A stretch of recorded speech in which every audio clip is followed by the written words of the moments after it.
pursuing the development of water-powered engines for quite some time now, usually to no avail, as every single previous attempt was either a complete disaster and failure, or it simply was not efficient enough for any practical use. There were some promising projects, however, they've mostly been abandoned for various reasons. But more on that later. The closest thing that we got to real water-powered engines that have actually moved from the prototype phase have been fuel cell vehicles and hydrogen-powered combustion engines. However, both of these options are still inferior to EVs and regular internal combustion engines, as the technology is still fairly rudimentary and inefficient in the long run. However, we're finally at the dawn of water-powered engines, as a couple of years ago, there was a man who came up with a fairly functional prototype of it. Let's meet the inventor of the water-powered engine, Oladdin Qasemi, a scientist from Iran who has been credited as the inventor of this all-new engine. Qasemi has been working hard on finding an alternative to fossil fuels, and his efforts have recently given birth to one of the biggest steps for the entirety of the car industry. Qasemi, who's based in Karaj, a city west of Tehran, claims to have converted a locally produced Peugeot 405 from gasoline power to a water-powered vehicle. He's also stated that the engine in the converted 405 is highly efficient, reliable, and simple, which makes sense because he developed it from scratch in his spare time. Let's take a look at how this engine actually functions. According to Qasemi, the power is generated when water, or H2O, gets separated into hydrogen and oxygen, creating a chemical reaction in the process. That's the energy required to power the car.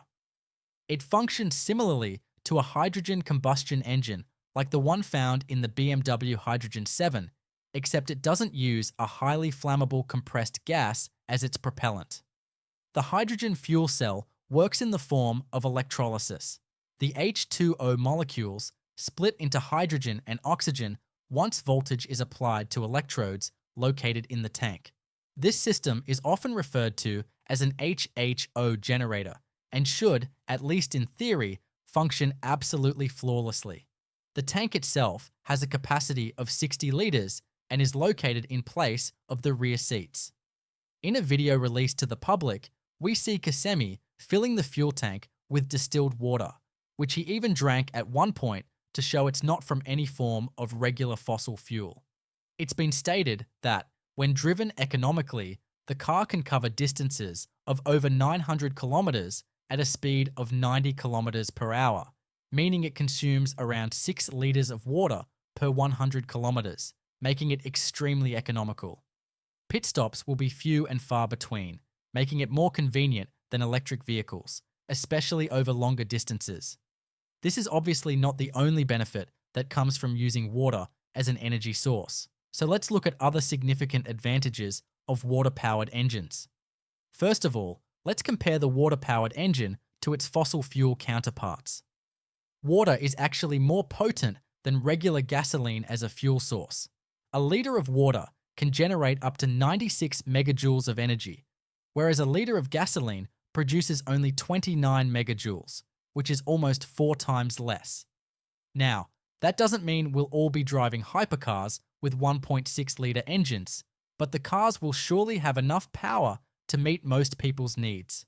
Furthermore, internal combustion engines produce all kinds of toxic emissions, the most notable being extreme amounts of carbon dioxide, whereas the water-powered engine developed by Qasemi produces only water vapor, which causes next to zero air pollution and makes the water-powered engine a blessing we've all been waiting for. Finally, utilizing water as a way of fueling the car is simply much better from a pragmatic standpoint, as water is considerably cheaper than gasoline or diesel. Sure, distilled water is significantly more expensive than regular tap water. However, it's still far less costly than regular fuel, making the car as economical as an EV. And speaking of EVs, water-powered engines provide a much higher level of convenience, as you can fill it up virtually anywhere in a much shorter period. Plus, let's not forget that EVs are highly complex and sophisticated machines, meaning that maintaining and repairing them can only be done by highly skilled and knowledgeable individuals, which tends to be very expensive.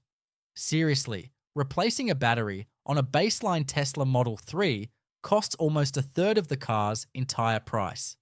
Compare that with a mechanical assembly that's much simpler and easier to work on, and you'll easily see the key benefits of using water engines in day-to-day usage. And don't get us started on the benefits of water engines over hydrogen and FCEVs. First of all, you don't need the hydrogen to be pre-separated from oxygen, making the entire process both significantly cheaper and more convenient on a global scale. Second, you're not sitting on a literal napalm bomb that could go off at any moment. Hydrogen is highly corrosive gas, and it's also extremely hard to contain, meaning that the tanks will need to be both armored and will also need constant inspection, as leaking hydrogen is much more dangerous than leaking gasoline or water. Since there are so many benefits that arise from using water engines, you must be asking yourself, when will we see the widespread adoption of this revolutionary water engine? That's exactly where we find ourselves in a bit of a conundrum, as even though this invention is extremely impressive, it's technically not the first of its kind. Water-powered engines that are similar in design have been made in the past. However, for some reason, they keep getting no funding at all and are completely overlooked by the industry, especially if they've been made by a small company or an individual and not an automotive giant like Toyota or BMW. Seriously, even though there were water-powered engines built in literal sheds, no major manufacturer ever came out with a semi-functional version, let alone a proper vehicle that can be daily driven and utilizes water as a power source, which is puzzling, to say the least. Well, the missing piece to this puzzle might actually be found in the past. So let's travel back to 1998 for a second and take a look at the first properly functioning water-powered car. This car, similarly to Kissimmee own 405, was actually made in fairly rudimentary conditions. It was developed in the late 1990s and was a one-off prototype buggy fitted with a water-powered engine. The buggy was designed and developed by Stanley Allen Meyer, who on numerous occasions stated that both car and oil companies threatened him and tried to pressure him into destroying the vehicle. Meyer even stated that they offered him millions of dollars in exchange for destroying all evidence that the car ever existed. However, Meyer didn't back down and was very vocal in his fight against oil companies. Unfortunately, in 1998, Meyer mysteriously passed away from an alleged brain aneurysm.